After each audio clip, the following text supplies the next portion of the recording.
The Assembly will hear an address by His Excellency Uhuru Kenyatta, President and Commander-in-Chief of the Defense Forces of the Republic of Kenya. I request the protocol to escort His Excellency.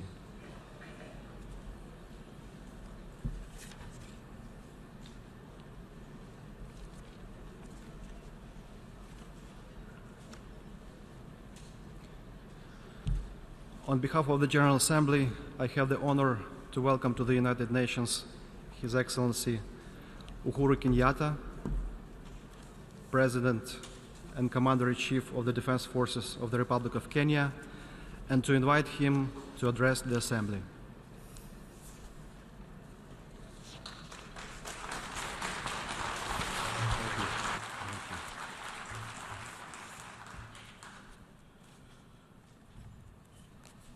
Madam President, let me take this very early opportunity to congratulate you on your election to preside over the 73rd session of the General Assembly.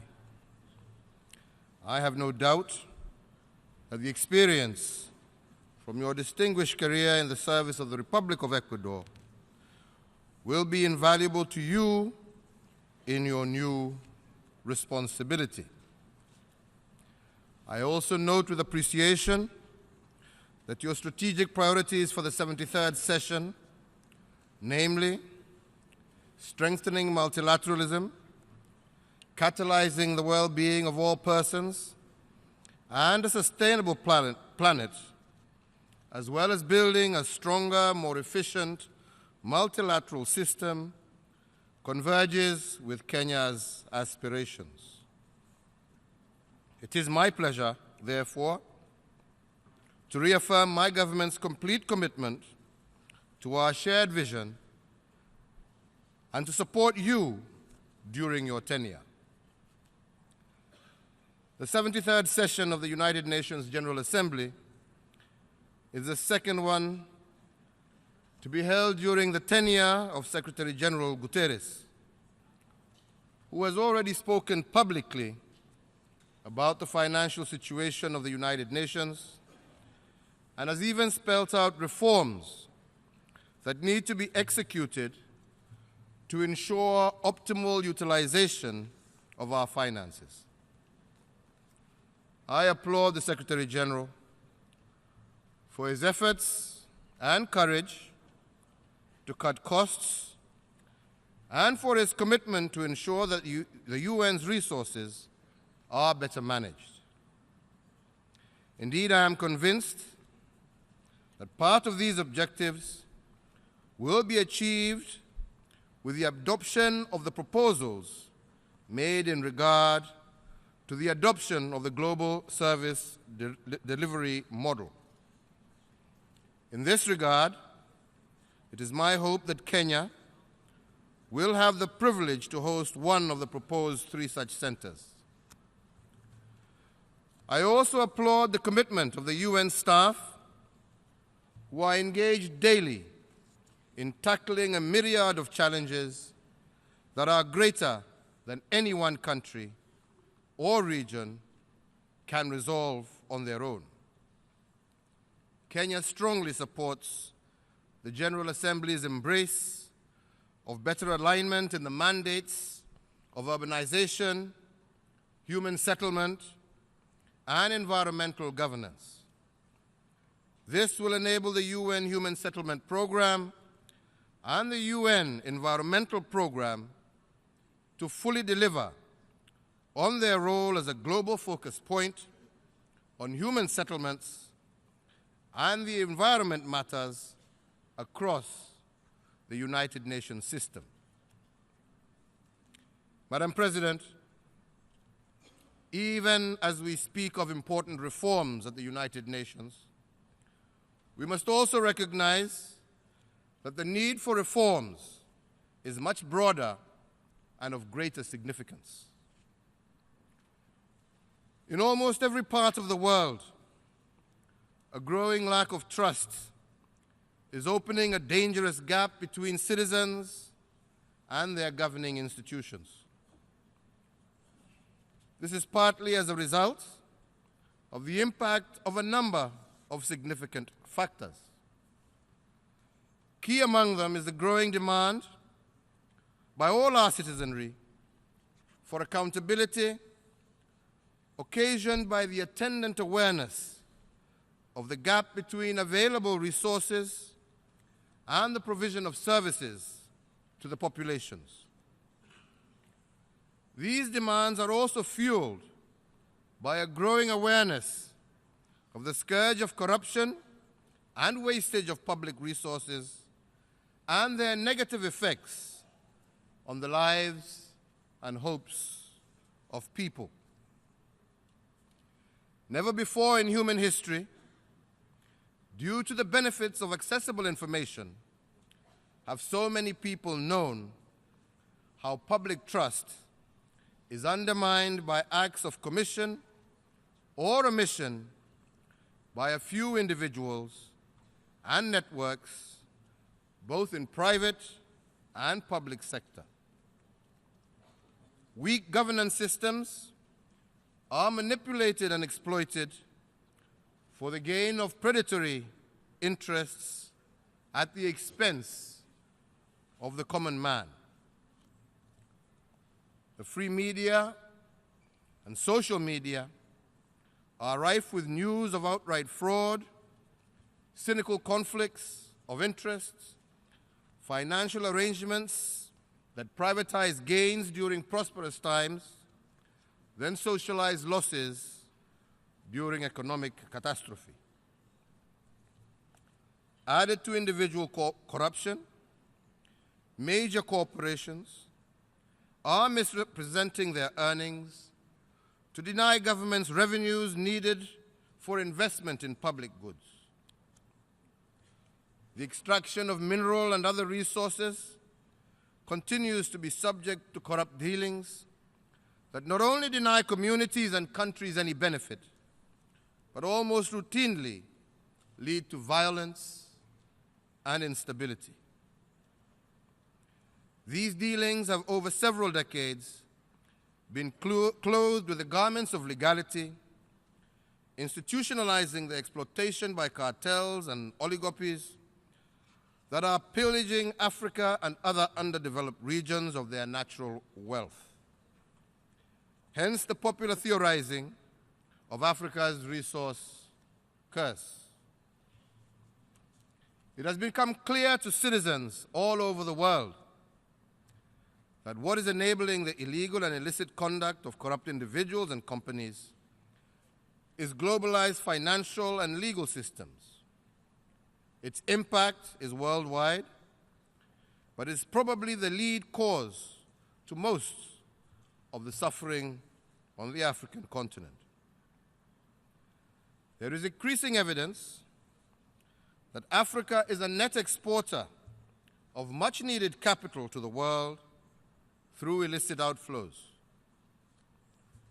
Conservative estimates indicate that between 1980 and the year 2009, illicit money outflows from Africa ranged between $1.2 to $1.4 trillion, roughly equal to Africa's current GDP and surpassing by far the money it received from outside over the same period.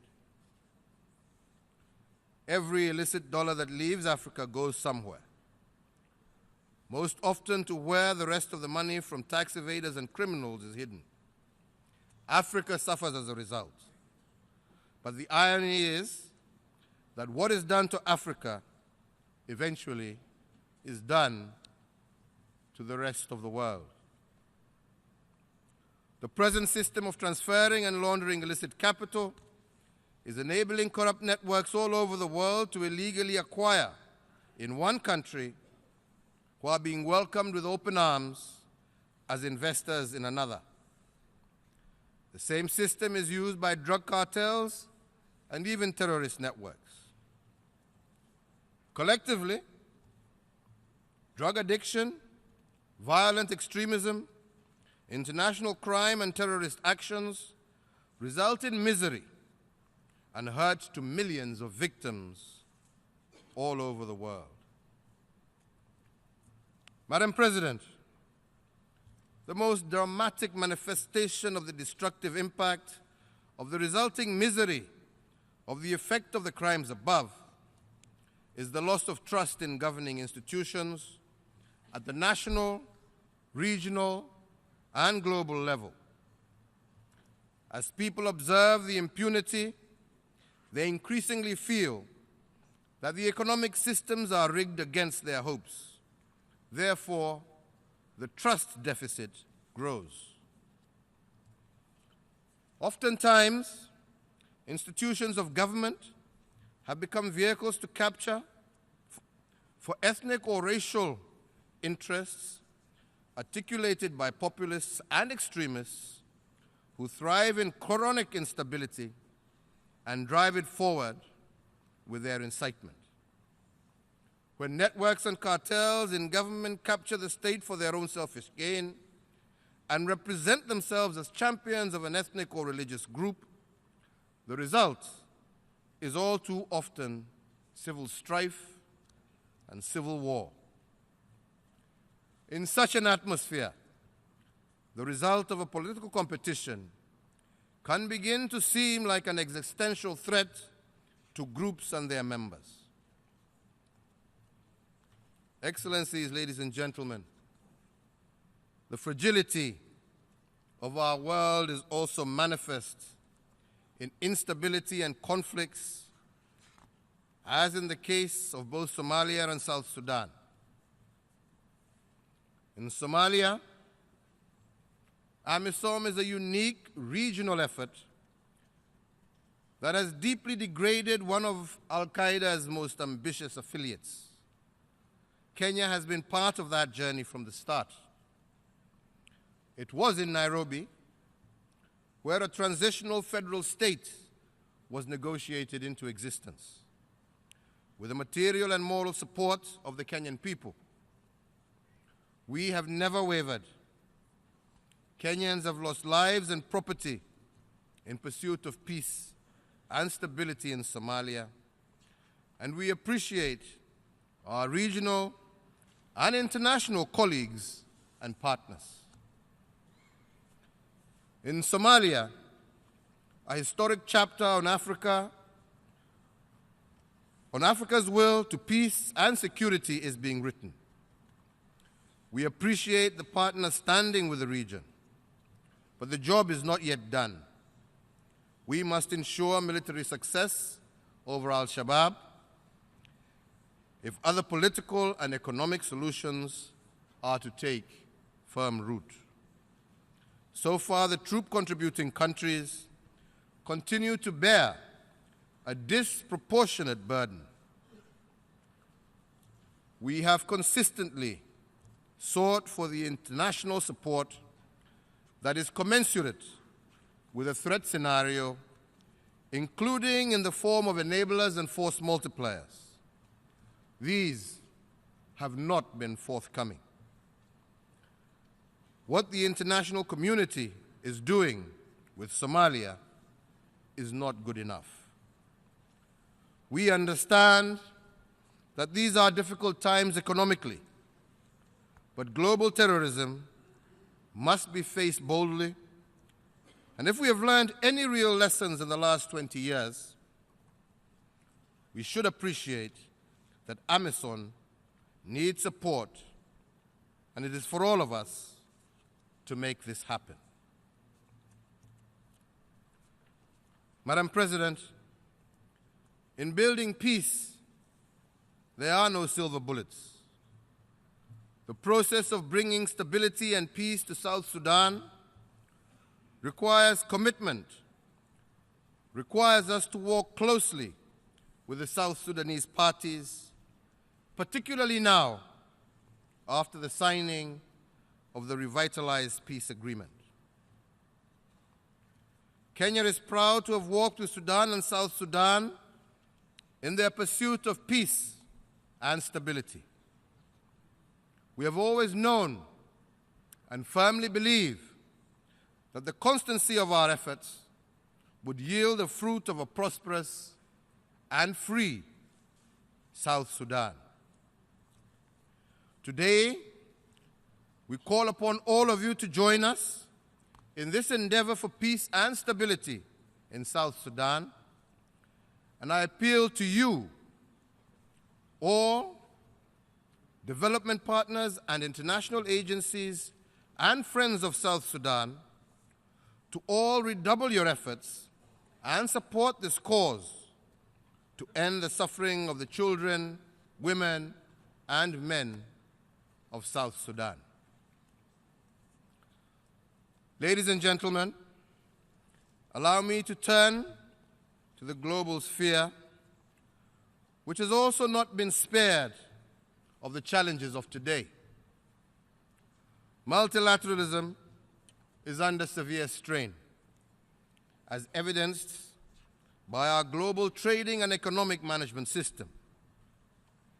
Rarely has a system of trade and security that was established following the Second World War under the aegis of the United Nations been under greater strain. The populism and extremism unleashed at the national level has brought forward powerful constituencies that want a dismantling of this global order. I believe that it is the most urgent political task in the world today is to close the trust gap between people and governing institutions. Governments are not owed trust by citizens. That trust must be won and protected. It is not an exaggeration to say that on this issue revolves the future of global stability and continuity of many states. Your Excellencies, Madam President, there are bold solutions that we must embrace in order to succeed. We have to fight impunity seriously and without fear or favor. In Kenya, we are undertaking an aggressive campaign against fraud and abuse of public trust. And we have reached out to our partners in Switzerland and the United Kingdom to take action against transfers of illegal proceeds of corruption to their banking and financial systems, and we will pursue more such bilateral arrangements. They must be accompanied by determined reforms that are subject to clear timelines and standards. Also in the multilateral system, that combat systemic corruption, money laundering, and the offshoring of illicit outflows. The single overarching aim must be to make it exceedingly difficult to transfer and launder illegally acquired wealth in any part of the world. Indeed, all UN bodies should be tasked with detecting corruption in their different focus areas and promoting the skills and systems to combat it, in the understanding that honest, transparent, and responsive government is fundamental to the achievement of their aims. We must create a stronger understanding of the presence and impact of such deals in their different focus areas. The gap in trust that we are talking of at national level is also at the global level and is aimed squarely at the leadership and processes of the multilateral system, as reflected in the UN Security Council, the Bretton Woods institutions, and other parts of the system. In the years following the Second World War, the present status quo was functional and understandable. This is no more the case 75 years down the road. The global governance system must also reform if it is to be relevant and effective. The clearest sign that change is real will be in reforms to the membership of the UN Security Council. Kenya joins in the demand for 2 permanent seats for Africa with the rights and prerogatives of current members, including the right of veto, as well as additional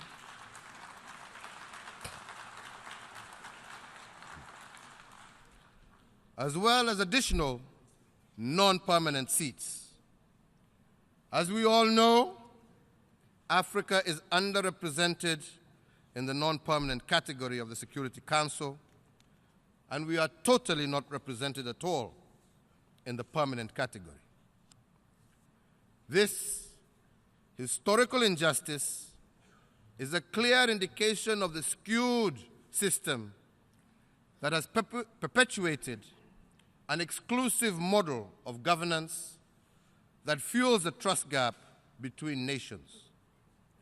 The governance, leadership, and employment in UN funds, programs, and agencies must also become more noticeably inclusive of the Global South and especially Africa. Kenya is proud to host the only UN global headquarters in the Global South. That includes the UNEP and the UN Habitat. We are strongly committed to supporting their mandates and effectiveness, and we believe strongly that the multilateralism that would headquarter major organizations in Africa and the Global South is what the world needs. Global decision-making needs more of Africa if the world is to respond wisely to the demographic and economic shifts that are underway. Madam President, Your Excellencies, without governments and the international system addressing the broadening deficits in fairness, inclusivity, corruption, populism, radicalization, civil strife, and political instability, will continue to destabilize and destroy. Today's problems, risks, and threats are complex and call for more, not less cooperation, more, not less observance of the rule of law, more, not less negotiations. We need a rule-based multilateral system. We are in a decisive moment, and Kenya will play her part to be a champion for change. And I welcome all of you in a campaign for our collective benefit.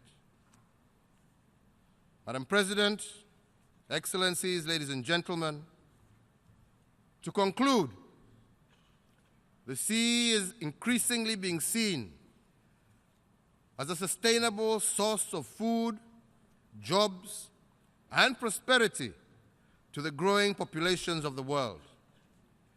And it is with this in mind that Kenya and Canada will be co-hosting the first ever global conference on sustainable blue economy from the 26th to the 28th of November this year in Nairobi.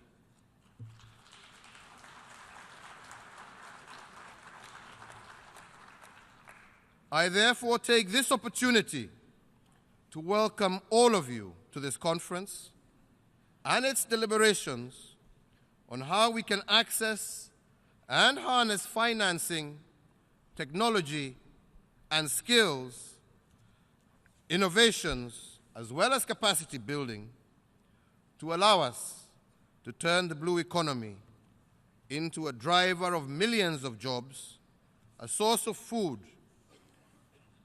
sustainable and with shared prosperity. We will be greatly honored to host you in Nairobi. Madam President, I thank you and God bless you all. Thank you very much.